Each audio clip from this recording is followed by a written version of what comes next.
Saudações, bem-vindas e bem-vindos a este episódio de Conversarte Acadêmico. Eu sou a doutora Jenny Gonzalez e dessa vez vamos compartilhar com vocês uma experiência pedagógica produzida como alunas e alunos da disciplina Memória Social e Construção de Identidades Culturais que eu ministrei na Escola de Belas Artes na Universidade Federal de Minas Gerais, no Brasil, como professora visitante estrangeira. Neste episódio, temos a Bárbara Shaw, uma das nossas mais destacadas alunas. Bárbara é mestranda no programa de pós-graduação em artes da EBA-UFMG, bolsista CAPES PROEX, formada em bacharelado em artes plásticas pela Universidade Estadual de Minas Gerais, Escola Guignard. Contemplada pela Bolsa de Formação do DAAD, Serviço Alemão de Intercâmbio Acadêmico, estudou fotografia na Academia de Artes Visuais de Múnich, sob orientação do professor Dieter Hein, com investigação inicial voltada para o autorretrato, corpo e desaparição. Atualmente, Bárbara pesquisa processos de criação artística dentro do contexto de regiões de fronteira e territórios de conflito, migrações, formas de manutenção do poder e resistência na América Latina. Bárbara Shaw vai compartilhar conosco sua pesquisa intitulada Constelação Bendegot, tema abordado desde sua relação com a memória individual e coletiva. Obrigada, Bárbara, por sua participação. Vamos te ouvir. Constelação Bendegot. No dia 2 de setembro de 2018, assistimos atônitos a um dos acontecimentos que, em uma visão expandida, me parece o prenúncio de um período da história brasileira marcado pelo descaso, pela morte, pela destruição e pelo horror. O incêndio do Museu Nacional do Rio de Janeiro. Em 6 horas de incêndio, 90% do acervo se perdeu. O museu, que havia completado 200 anos há pouco, serviu de residência à família real portuguesa, abrigou a família imperial brasileira e sediou a primeira Assembleia Constituinte Republicana, antes de ser destinado ao uso de museu em 1892. Nele havia um acervo com mais de 200 milhões de itens, englobando alguns dos mais relevantes registros da memória brasileira no campo das ciências naturais e antropológicas. No dia seguinte, ao abrirem as portas, em meio ao pó e às cinzas, uma imagem sobrenatural e que se tornaria icônica se revelou. Uma pedra de aproximadamente 2,20 metros por 1,45 e 58 centímetros de altura, resistia no seu pedestal que levava inscrito Meteorito Bendegot, sua origem, Bahia, e o ano que foi trasladado para o museu, 1888. Desde então, a história do Bendegot tem reaparecido nos jornais, nos estudos, nas discussões, tomando parte, mais uma vez, na construção da memória do país. A história do Bendegot tem uma trajetória sinuosa, como um rio caudaloso é formado por vários braços que somam suas águas em um percurso no qual não vislumbramos nem a nascente nem a foz.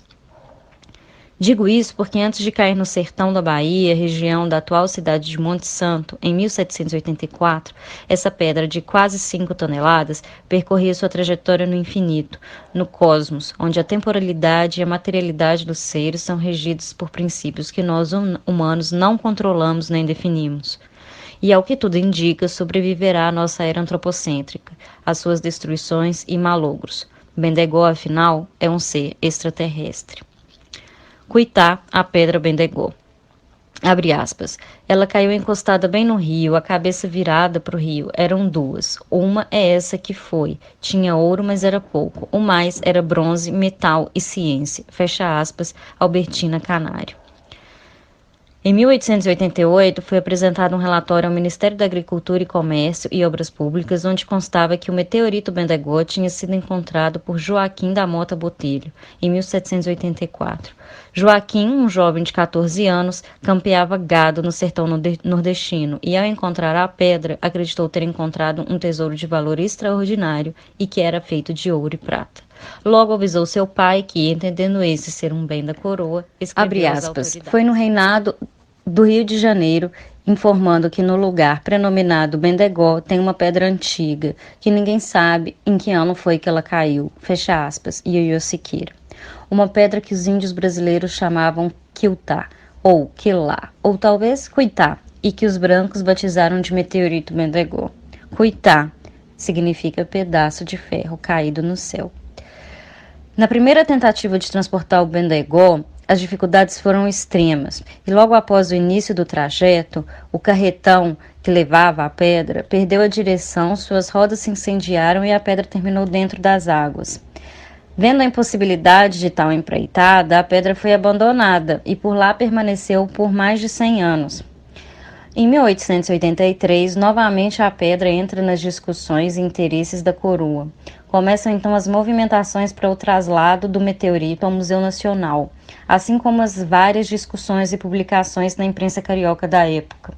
No dia 7 de setembro, em 1887, foram iniciados os trabalhos de remoção do meteorito, com um ato cívico, hasteamento de bandeira do Império às margens do rio, onde foi erguido também um marco em homenagem ao imperador Dom Pedro II, e debaixo desse marco foi colocado o que a gente pode chamar de uma cápsula do tempo, que era uma caixa de ferro que tinha um exemplar do termo de inauguração do trabalho de remoção do Bendegó e um boletim da Sociedade Brasileira de Geografia da época que publicava um memorial sobre o meteorito. O Bendegó então foi trasladado em uma carreta construída especialmente para isso e caiu 7 vezes ao longo do trajeto, situação que para os sertanejos demonstrava a vontade do Bendegó em permanecer nas terras baianas. Abre aspas. A pedra não queria ir de jeito nenhum. Onde ela se enterrava, soltava um gemido que assombrava o povo. Fecha aspas, disse Dona Albertina Canária. E o Zé Doné completa. Abre aspas. Eu conheço a estrada que tiraram ela aí, de lá do Bendegó até sair aqui na rodagem, ali na borda da pedra. Ela saiu bem ali, em carro de boi. Quando ela chegou lá, de volta da pedra para lá, ela caiu do carro, se enterrou. Rolaram 3 semanas para arrancar, e ela se enterrando para chão adentro. É que ela era uma pedra encantada. Fecha aspas. 126 dias e 113 quilômetros depois, o Bendegó chegou à estrada de ferro, embarcou para Salvador e de lá pegou um vapor, o Arlindo, e chegou no Rio de Janeiro no dia 15 de junho de 1888.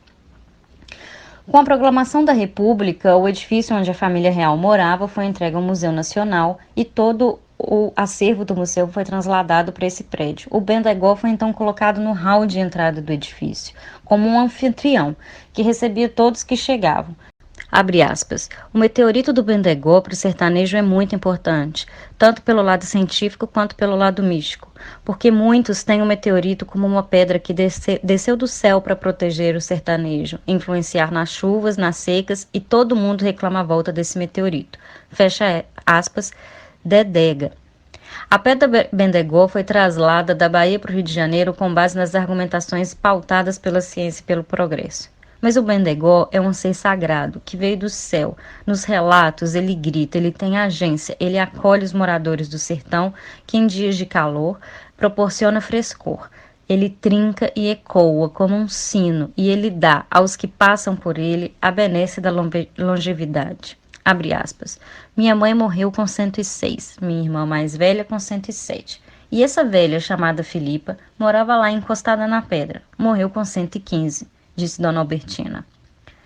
Há uma construção de memória afetiva por parte de uma comunidade, e nessa construção estão presentes a extramundanidade, o sobrenatural, o mítico, as previsões e premonições, numa trama temporal que extrapola a linha do tempo histórica e que conjuga passado, presente e futuro de maneira não linear, mas em rizoma.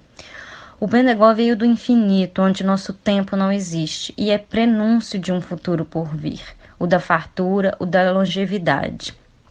Mas esse futuro é interrompido quando o Bendegó é levado de Monte Santo, deixando apenas a sua contraforma em baixo relevo, seco no chão do sertão.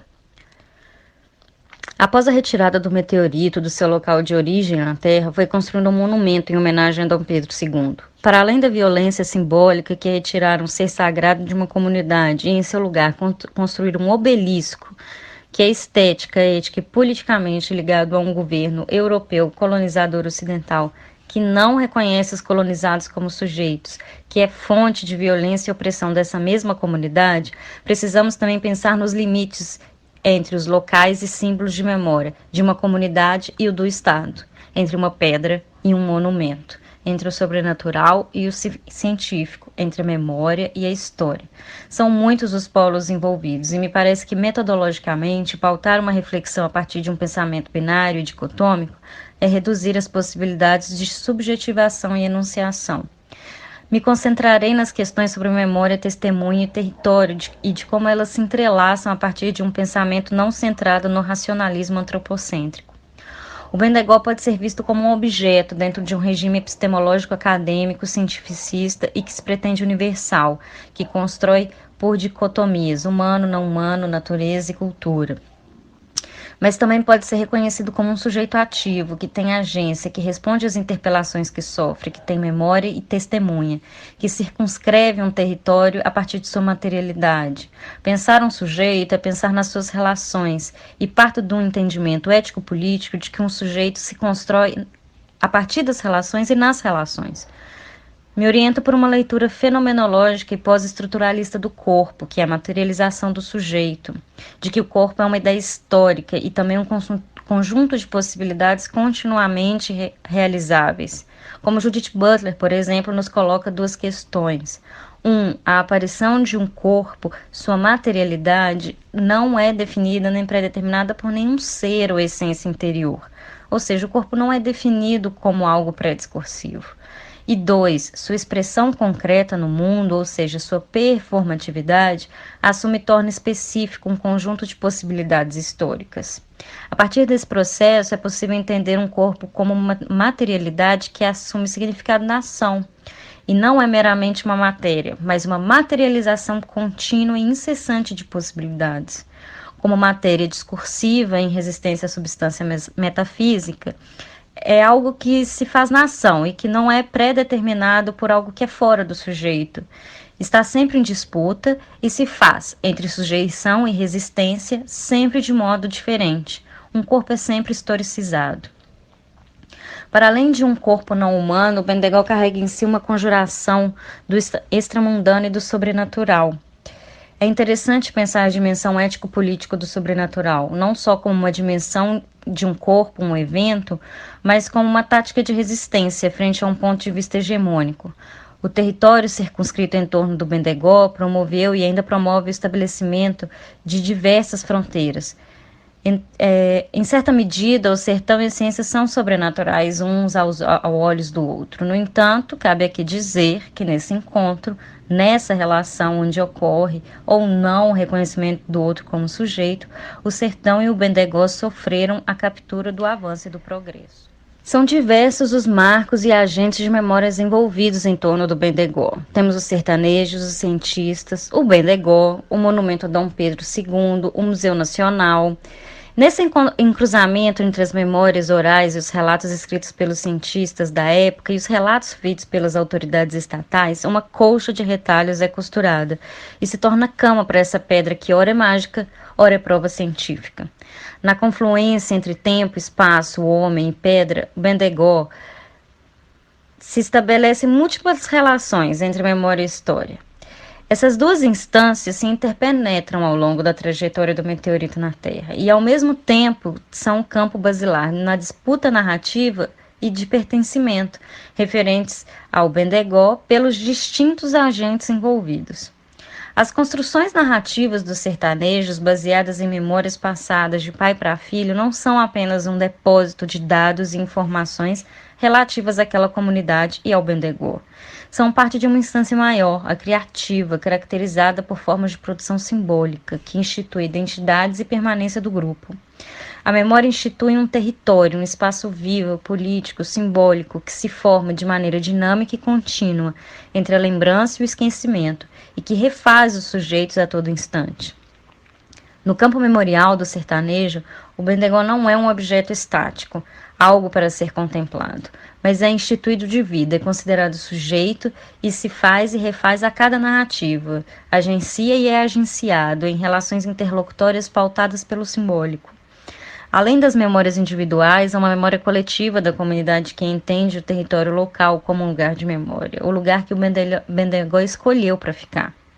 A questão referente a esse lugar de memória é bastante singular e nos coloca de maneira radical questões fundamentais relativas à monumentalização e à memorialização de tais lugares como pertencimento, reconhecimento e legitimação. Por ocasião da retirada do Bendegó do seu local de origem, os funcionários do Estado construíram um monumento, um marco que homenageava Dom Pedro II, que exercia seu reinado na época. A destituição dos sertanejos de seu local de memória seguiu, portanto, a uma monumentalização do Estado, que, totalmente desconectado desse território e das pessoas que ali residiam, não só tinha nenhum significado simbólico para esses sujeitos, mas tornou-se símbolo de carência, da precariedade e do mau agouro. Logo após a sua construção, o monumento a Dom Pedro II foi destruído pelos sertanejos, de tal forma que nem sua fundação pode ser vista. Para os sertanejos, tal monumento, assim como a remoção da Pedro Bendegó, amaldiçoaram aqueles que ali viviam e trouxeram a grande seca para o sertão. Enquanto os sertanejos passavam pela Grande Seca, o meteorito era examinado, avaliado e exibido na capital. Entrava para a história oficial do país e da ciência mundial. Diversos estudos foram publicados, um pedestal em mármore foi construído e uma réplica em madeira foi enviada para uma exposição universal em Paris em 1889. Era de praxe as autoridades e os famosos se postarem diante do Bendegó para tirar uma foto. E assim o meteorito foi entrando para a história brasileira como um objeto de grande importância e valor. A menina dos olhos do Museu Nacional. O Bendegó, portanto, ao longo de sua trajetória na Terra, foi criando territórios diversos, cada qual com diferentes relações e relatos. A memória coletiva, forjada em torno desse sujeito, se refere não apenas a esse processo de registro de acontecimentos pela experiência humana, mas também a uma construção de referenciais os mais diversos sobre o passado e sobre o presente, de acordo com os diferentes grupos sociais e econômicos que giraram e ainda giram em torno desse meteorito. Exercendo profunda atração, esse ser extramundano cria em torno de si uma constelação de outros sujeitos, de histórias, testemunhos e relatos, evocando o passado, resistindo ao presente e apontando para o futuro.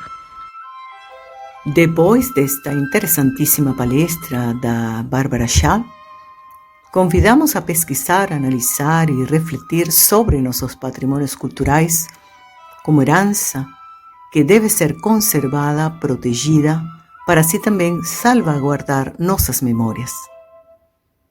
Lembramos a quem está nos ouvindo que estamos no Instagram, Conversarte Podcast. Obrigada e até logo.